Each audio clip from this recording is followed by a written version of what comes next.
Fear is a pretty ugly emotion.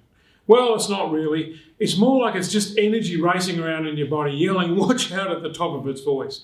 What bothers most of us about fear is the sensations of it. Not many people wake up in the morning and decide today's a day that they'd like to shake like a leaf, sweat like a fountain, and speak with a tremble in their voice. And yet, despite that, many people have exactly that experience when their car piles up in a crash, their child breaks a leg, or their job goes up in smoke. The fear will hit like a runaway express train and stay like an unwelcome mother-in-law.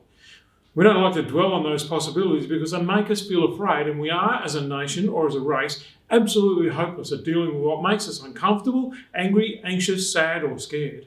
And so the most common way to make these ugly feelings, particularly fear, go away is to avoid whatever it is that's creating them in the first place. And it makes sense. If the idea of speaking in public gives you the willies, it's easier to deliberately avoid all opportunities to do so.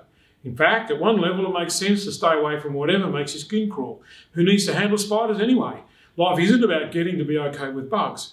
The trouble is, every avoidance brings with it a sense of failure. I've heard it a zillion times in my classes over the past 35 years.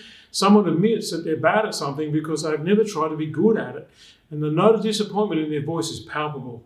Long term, the real damage is done by the judgment of themselves as somehow lacking or missing some ingredient that normal people have. Not only that, but every time you avoid something that scares you, your anxiety gets stronger and your inner strength loses some of what we all desire most, faith in self. Every speech you avoid and every fear left unfaced creates another chunk of failure to stick in your long-term record, whilst it simultaneously creates another piece of evidence about your own inner weakness. These things add up slowly enough for us to not notice them, but it doesn't mean they're not constructing the world's most powerful prison. In the end, avoidance means you don't practice at getting better. And like playing the piano, without practice is zero progress. And without progress, confidence inevitably must take a devastating blow that is long-term and most likely permanent. Ultimately, this means that the thing that you don't want to do because you don't want to do it. The saddest thing about people with a fear of something is that they know that it's not the thing itself.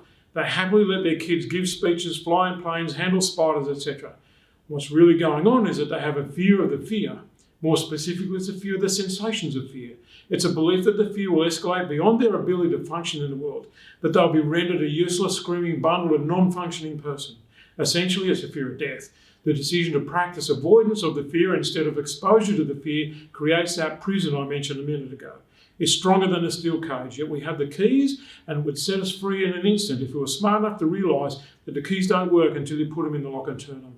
Most of us walk through life with a bundle of keys we've never used, a bunch of keys we have no intention of ever using, and they're jangling in our pocket while we ask ourselves or others, what's the key to XYZ?